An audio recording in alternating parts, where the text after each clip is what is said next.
আমি কি বলছি সেটা কি তুমি সত্যিই বুঝতে পারছো না? I can't spoil my life with you. Okay?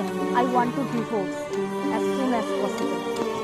আর মনে হয় আমি বাঁচবো না, মাথার যন্ত্রণায় মাথাটা ছিঁড়ে যাচ্ছে।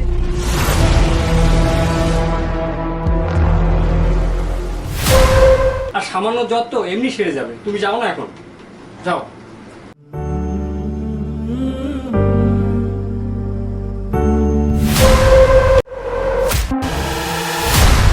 তোমার বাবাই চাইছিল, তিনি আবার আমি বাবা কিছু বলবো না। মানে তুমি যা ইচ্ছা তাই বলে দিচ্ছ নাকি? মানিব্যাগ থেকে 500 টাকা নিয়েছো? মানেটা কি? থামুন আপনি। আপনার কি মনে হয় টাকাটা আমি চুরি করে আপনাকে ফাঁসাচ্ছি? চোরের মার বড় গলা। থামো তো তুমি। এই বাড়িতে না কোনো চোরের জায়গা নেই। এই বাড়ি থেকে এখনই বের হয়ে যাও, নাহলে ঘাড় ধাক্কা দিয়ে বের করে দিব এখন। চোর বলে দিলি? বাবু শুনছো, তোমার ছেলে আজকে আমাকে চোর বলছে। আমি এই বুড়ো বয়সে তোর অসুস্থ মাকে নিয়ে কোথায় যাবো বাবা? আমি কি জানি তোমরা কোথায় যাবা না যাবা? যাও না গিয়ে গাড়ির নিচে চাপা পড়ে মরো।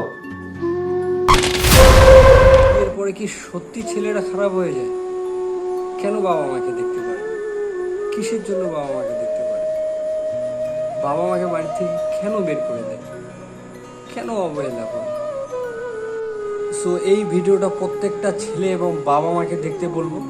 ভিডিওটা অবশ্যই ভালো লাগবে, অবশ্যই ভালো লাগবে। একটা কথা বলবো, বাবা মাকে কোনোদিনও অবহেলা করবেন না, সময় থাকতে গুরুত্ব দিন। বাবা মায়ের মতো দামি জিনিস এই পৃথিবীতে কিছুই নেই। সো প্লিজ ভিডিওটা দেখো আর অনেক অনেক শেয়ার করো। Thank you so much.